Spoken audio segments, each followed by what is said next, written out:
ಮಾರುಕಟ್ಟೆಯಲ್ಲಿ ಮಾವಿನ ಹಣ್ಣಿನ ಬೆಲೆ ತೀವ್ರ ಕುಸಿತ ಕಂಡ ಹಿನ್ನೆಲೆಯಲ್ಲಿ ಸಂಕಷ್ಟಕ್ಕೆ ಸಿಲುಕಿರುವ ಮಾವು ಬೆಳೆಗಾರರ ರಕ್ಷಣೆಗಾಗಿ ಕೇಂದ್ರ ಮತ್ತು ರಾಜ್ಯ ಸರ್ಕಾರಗಳು ತಕ್ಷಣ ಮಧ್ಯಪ್ರವೇಶಿಸಬೇಕು ಎಂದು ಕರ್ನಾಟಕ ರಾಜ್ಯ ರೈತ ಸಂಘ ಹಾಗೂ ಹಸಿರು ಸೇನೆ ರಾಜ್ಯಾಧ್ಯಕ್ಷರಾದ ಕೆ ನಾರಾಯಣಗೌಡ ರೋಜರ್ನಹಳ್ಳಿ ಕ್ರಾಸ್ನಲ್ಲಿ ಪ್ರತಿಭಟನೆ ನಡೆಸಿ ಸರ್ಕಾರಕ್ಕೆ ಒತ್ತಾಯಿಸಿದ್ದಾರೆ.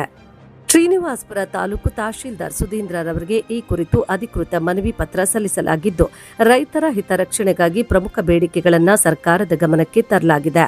ದೇಶ ವಿದೇಶಗಳಲ್ಲಿ ಕೋಲಾರ ಜಿಲ್ಲೆಯ ಮಾವು ಅತ್ಯಂತ ಪ್ರಸಿದ್ಧಿ ಪಡೆದಿದೆ. ಆದರೆ ಕಳೆದ 5 ವರ್ಷಗಳಿಂದ ಮಾವು ಬೆಳೆಗಾರರ ಬದುಕು ನಿರಂತರವಾಗಿ ಕಣ್ಣೀರಿನಲ್ಲಿ ಕೈ ತೊಳೆಯುವಂತಾಗಿದೆ. ಕೋಲಾರ ಜಿಲ್ಲೆಯ ರೈತರು ಲಕ್ಷಾಂತರ ರೂಪಾಯಿ ಬಂಡವಾಳ ಹೂಡಿ ಮಾವಿನ ತೋಟಗಳನ್ನು ಪೋಷಿಸುತ್ತಿದ್ದಾರೆ. ಆದರೆ ಪ್ರಸ್ತುತ ಮಾರುಕಟ್ಟೆಯಲ್ಲಿ ಬೆಲೆ ಸಂಪೂರ್ಣ ಕುಸಿದಿದೆ. 1 ತಿಂಗಳ ಹಿಂದೆ ಪ್ರತಿ ಕೆಜಿ ಬಾದಾಮಿ ತಳಿಯ ಮಾವಿನ ಬೆಲೆ 50 ರಿಂದ 60 ರೂಗಳಷ್ಟಿತ್ತು. ಆದರೆ ಈಗ ಅದು ಏಕಾಏಕಿ ಕೇವಲ 8-10 ರೂಗಳಿಗೆ ಕುಸಿದಿದೆ. ಇದರಿಂದಾಗಿ ರೈತರಿಗೆ ತಾವು ಹೂಡಿದ ಬಂಡವಾಳ ಹಿಂದಿರುಗಲಿ, ಕನಿಷ್ಠ ಕೂಲಿ ಮತ್ತು ಸಾಕಾಣಿಕೆ ವೆಚ್ಚವೂ ಸಿಗದಂತಾಗಿದೆ. ಪ್ರಸ್ತುತ ದಿನಗಳಲ್ಲಿ ದುಬಾರಿಯಾಗಿರುವ ತೈಲ ಬೆಲೆ, ಅಗತ್ಯ ವಸ್ತುಗಳ ಬೆಲೆ ಏರಿಕೆ ಹಾಗೂ ಕೂಲಿ ಆಳುಗಳ ಸಮಸ್ಯೆಯಿಂದಾಗಿ ಮಾವು ಕೀಳಲು ಪ್ರತಿ ಕೂಲಿ ಆಳಿಗೆ 1000 ರು ನೀಡಬೇಕಾಗಿದೆ.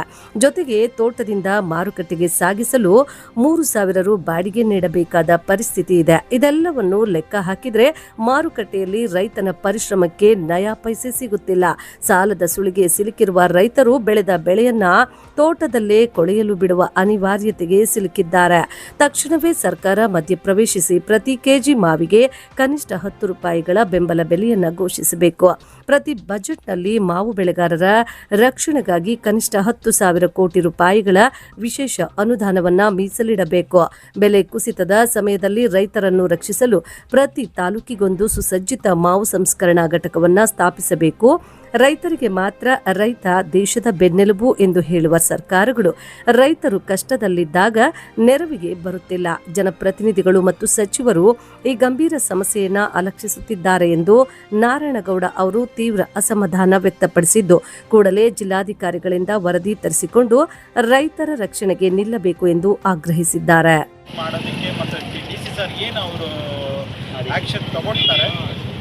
ಸರ್ ಗಮನಕ್ಕೆ ನಾನು ತರುವಂಥ ಪ್ರಯತ್ನ ಮಾಡ್ತೀನಿ. ಸರ್ಗೆ ಇವತ್ತೇ ನಾನು ಕಾಲ್ ಮಾಡಿ ನಿಮ್ಮ ಮನವಿನ ಬಗ್ಗೆ ಸೊ ಹಾಗಾಗಿ ಈ ಒಂದು ನಿಮ್ಮ ಮನವಿ ಪತ್ರನೂ ಕೂಡ ನಾನು ಮಾನ್ಯ ಜಿಲ್ಲಾಧಿಕಾರಿಗಳ ಮುಖಾಂತರ ಸರ್ಕಾರಕ್ಕೆ ತಲುಪಿಸುವಂಥ ಕೆಲಸನ ಮಾಡ್ತಾ ಇದ್ದೀನಿ. Thank you. ಮಾವು ಇವತ್ತು ಕೈ ಹಾಕ್ಬಿಟ್ಟಿದೆ.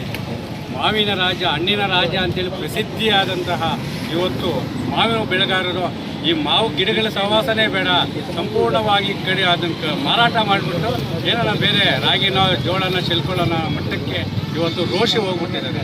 ಸತತವಾಗಿ ಕೊರೋನಾ ಬಂದ ವರ್ಷದಿಂದ ಹಿಡಿದು ಇದುವರೆಗೂ ನಿರಂತರವಾಗಿ ಮಾವು ಬೆಳೆಗಾರರು ಸಂಕಷ್ಟಕ್ಕೆ ಬೀಳ್ತಾರೆ. 1 ವರ್ಷ ಫಸಲಿದ್ರೆ ಬೆಲೆ ಇರಲ್ಲ, ಬೆಲೆ ಇದ್ದರೆ ಫಸಲಿರಲ್ಲ, ಬೆಲೆ ಫಸಲು ಎರಡೂ ಇದ್ದರೆ ರೋಗ ತಡೆ ಬರ್ತಾ ಇಲ್ಲ. ಇಷ್ಟರ ಮಟ್ಟಿಗೆ ರೈತರ ಪರಿಸ್ಥಿತಿ ಆಗ್ಬಿಟ್ಟಿದೆ. ಮಾವು ಬೆಳೆಗಾರರ ಪರಿಸ್ಥಿತಿ ಅಂದರೆ ಸರ್ಕಾರ ಏನೋ ಬೆಂಬಲ ಬೆಲೆ ಕೊಡ್ತಾರೆ, ನಾವೇನೋ ನಮ್ಮ ಕುಟುಂಬನ ನಿರ್ವಹಣೆ ಮಾಡೋಣ ಅನ್ನೋ ಮಟ್ಟಕ್ಕಿದೆ. ಯಾಕಂದರೆ ಇವತ್ತು ತೋಟಗಾರಿಕೆ ಇಲಾಖೆಯಿಂದ ಕೊಡುವಂಥ ಔಷಧಿಗಳು ಕೂಡ ಸಮರ್ಪಕವಾಗಿ ನೀಡ್ತಾ ಇಲ್ಲ. ಒಂದು ಸರಿ ಔಷಧಿ ಹೊಡಿಬೇಕಾದ್ರೆ 10 ರಿಂದ 15 ಸಾವಿರ ರೂಪಾಯಿ ಬೇಕಾಗ್ತಾ ಇದೆ. ಇಷ್ಟೆಲ್ಲ ಖರ್ಚುಗಳು ಮಾಡಿ ಮಾವನ್ನು ರಕ್ಷಣೆ ಮಾಡಿಕೊಂಡು ಬಂದಂತಹ ಮಾವು ಬೆಳೆಗಾರರಿಗೆ ಮಾರುಕಟ್ಟೆಯಲ್ಲಿ ಬೆಲೆ ಕುಸಿತದ ಹೊಡೆತದಿಂದ ಯಾವ ರೀತಿ ಹೊಡೆತ ಬಿದ್ದಿದೆ ಅಂತಂದರೆ ಆ ಬಂಡವಾಳ ಹಾಕಿರೋ ರೈತ ಈ ಮಾವು ಸಹವಾಸನೇ ಬೇಡ ಅನ್ನೋ ಮಟ್ಟಿಗೆ.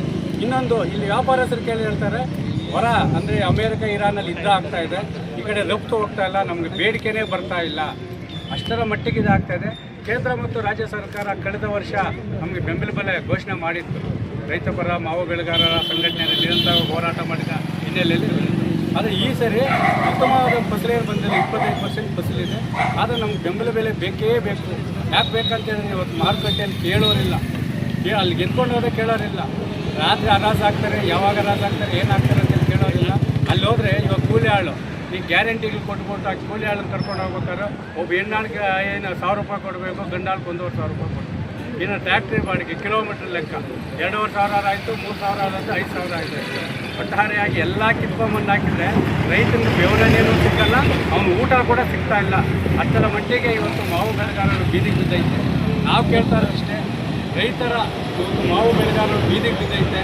ರಾಜ್ಯ ಸರ್ಕಾರದ ಮತ್ತು ಕೇಂದ್ರ ಸರ್ಕಾರದ ಮೇಲೆ ಧ್ವನಿ ಎತ್ತುವಂತಹ ಮಾನ್ಯ ಜಿಲ್ಲಾಧಿಕಾರಿಗಳು ರೈತರ ಮೇಲೆ ಕಾಳಜಿ ಇರೋದರಿಂದ ಮಾನ್ಯ ಮುಖ್ಯಮಂತ್ರಿಗಳ ಸಭೆಯಲ್ಲಿ ಪ್ರಥಮ ಸಭೆಯಲ್ಲಿ ಮಾವು ಬೆಳೆಗಾರರ ಮತ್ತು APMC ಜಾಗದ ಸಮಸ್ಯೆ ಬಗ್ಗೆ ಧ್ವನಿ ಎತ್ತಿ ನಾವು ರೈತ ಪರವಾಗಿದ್ದೀವಿ, ಪ್ರಾಮಾಣಿಕವಾಗಿ ರೈತ ಪರ ಕೆಲಸ ಮಾಡ್ತಾ ಇದ್ದೀವಿ, ನೊಂದ ರೈತರ ಪರ ಇದೆ ಅಂತೇಳಿ ಮಾನ್ಯ ಜಿಲ್ಲಾಧಿಕಾರಿಗಳು ನಮಗೆ ಆ ಸಭೆಯ ಮುಖಾಂತರ ಕೋಲಾರ ಜಿಲ್ಲೆಯ ಜನತೆಗೆ ತೋರಿಸಿಕೊಟ್ಟಿದ್ದಾರೆ. ಅದರಂತೆ ನಾವಿವತ್ತು ರೈತ ಸಂಘದಿಂದ ರಾಜ್ಯ ಹೆದ್ದಾರಿ ರೋಜಪ್ಪನಹಳ್ಳಿ ಗೇಟನ್ನು ಮಾವು ಸುರಿಯುವ ಮುಖಾಂತರ ಬಂದು ಮಾಡಿ ಮಾನ್ಯ ತಹಶೀಲ್ದಾರರಿಗೆ ನಾವು ಮನವಿಯನ್ನು ಮಾಡಿದ್ದೀವಿ. ಇವತ್ತು ಕೇಂದ್ರ ಮತ್ತು ರಾಜ್ಯ ಸರ್ಕಾರ ಈ ಕೂಡಲೇ ಮಾವು ಬೆಳೆಗಾರರ ರಕ್ಷಣೆಗೆ ನಿಂತು 10 ರೂಪಾಯಿ ಬೆಂಬಲ ಬೆಲೆ ಘೋಷಣೆ ಮಾಡಬೇಕು. ಅದು ಏನು ಮಾವು ಕೀಳ್ತಾ ಇದ್ದಾರೆ ಅವತ್ತಿಂದ ಇದ್ದು ಇವತ್ತು ಎಂಡಿಂಗ್ ಆಗೋವರೆಗೂ ಎಲ್ಲ ರೈತರಿಗೂ ಸಿಗಬೇಕು. ಮಾವು ಸಂಸ್ಕರಣಾ ಘಟಕಗಳನ್ನು ಸ್ಥಾಪನೆ ಮಾಡಬೇಕು. ಮತ್ತು ಇಲ್ಲಿನ ಜಿಲ್ಲೆಯ ರೈತರ ಹಿತದೃಷ್ಟಿಯಿಂದ ಇವತ್ತು ಕೆಲವು ಮಂಡಿ ಮಾಲೀಕರು ಮತ್ತು ಏನು ಮಾವು ಸಂಸ್ಕರಣಾ ಘಟಕಗಳ ಮಾಲೀಕರು ಆಂಧ್ರದಿಂದ ಏನು ತೊಗೊಂಬರ್ತಾ ಇದ್ದಾರೆ ಮಾವನ್ನ, ಆ ಖರೀದಿಯನ್ನು ಈ ಕೂಡ ನಿಲ್ಲಿಸಬೇಕಂತೇಳಿ ಆಡಳಿತಾಧಿಕಾರಿಗಳಿಗೆ ಮತ್ತು ಜಿಲ್ಲಾಧಿಕಾರಿಗಳಿಗೆ ರೈತ ಸಂಘದಲ್ಲಿ ಒತ್ತಾಯ ಮಾಡ್ತಾರೆ.